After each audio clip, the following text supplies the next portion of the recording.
Hi നമസ്കാരം, ഞാൻ doctor Kavya Arun. Detoxify me എന്ന സീരീസിൻ്റെ 6ാം ദിവസത്തിലേക്ക് എല്ലാവർക്കും സ്വാഗതം. ഇന്നത്തെ നമ്മളുടെ ഹെൽത്ത് ഡ്രിങ്ക് ആണ് ആലോ ലെമൺ ഹൈഡ്രേറ്റർ.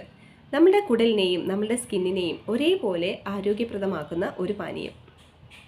ഇതിന് 3 ഇൻഗ്രീഡിയൻസേ ആവശ്യമുള്ളൂ. ഒന്ന് നമ്മളുടെ ആലോവേറയുടെ ജെല്ല് അല്ലെങ്കിൽ പൾപ്പ്, രണ്ടാമത്തത് നമുക്ക് അരമുറി ചെറുനാരങ്ങ നീര്, മൂന്നാമത്തത് കുറച്ച് തേന്.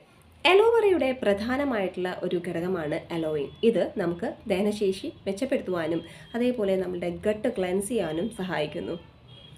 ഇതിലുള്ള പോളിഫിനോൾസ് എന്ന ചില ആൻറ്റി ഓക്സിഡൻസ് സ്കിന്നിൻ്റെ ആരോഗ്യം മെച്ചപ്പെടുത്തുകയും അതോടൊപ്പം തന്നെ ഏജിംഗ് പ്രോസസ്സ് റിവേഴ്സ് ചെയ്യാനും സഹായിക്കുന്നു. ഇതൊരു നാച്ചുറൽ ലാക്സേറ്റീവ് ആണ്. അതുകൊണ്ട് തന്നെ കോൺസ്റ്റിപ്പേറ്റഡ് ആയിട്ടുള്ളവർക്ക് ഇത് വളരെ യൂസ്ഫുൾ ആയിരിക്കും.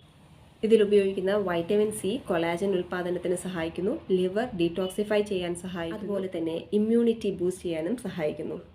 ഹണിയിലുള്ള ആൻറ്റി ബാക്ടീരിയൽ പ്രോപ്പർട്ടി ഗട്ടിലുള്ള ബാഡ് മൈക്രോബ്സിനെ നശിപ്പിക്കുവാൻ സഹായിക്കുന്നു. ഇതെങ്ങനെ തയ്യാറാക്കുന്നു എന്ന് നോക്കാം. 1/2 ഗ്ലാസ് വെള്ളത്തിൽ 1/2 ഗ്ലാസ് കറ്റാർവാഴയുടെ പൾപ്പ് എടുക്കുക.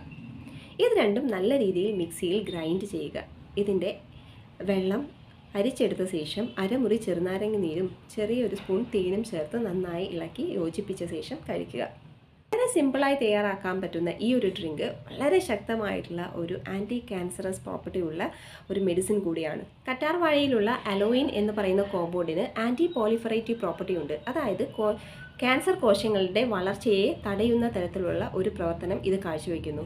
മറ്റൊരു കോമ്പൗണ്ടാണ് എമോഡിൻ എന്ന് പറയുന്നത്. ഈ എമോഡിൻ എന്ന് പറയുന്ന കോമ്പൗണ്ടിന് അപ്പോപ്റ്റോസിസ് എന്ന് പറയുന്ന ഒരു പ്രവർത്തനം കാഴ്ചവെക്കാൻ സാധിക്കുന്നുണ്ട്. അതായത് നമ്മളുടെ ക്യാൻസർ കോശങ്ങളെ സ്വന്തമായി തന്നെ നശിപ്പിക്കുവാനുള്ള കഴിവ് ഇതിനുണ്ട്. പക്ഷെങ്കിൽ ഡോക്ടറുടെ നിർദ്ദേശപ്രകാരം മാത്രമേ നിങ്ങളിത് കഴിക്കുവാൻ പാടുള്ളൂ. ഈ വീഡിയോ നിങ്ങൾക്ക് വളരെ യൂസ്ഫുൾ ആയിരിക്കുക. എന്തായാലും ട്രൈ ചെയ്ത് നോക്കിയ ശേഷം കമൻറ്റ് രേഖപ്പെടുത്തുക. അപ്പോൾ മറ്റൊരു വീഡിയോയുമായി നമുക്ക് വീണ്ടും കാണാം. Thank you. Stay healthy, stay happy.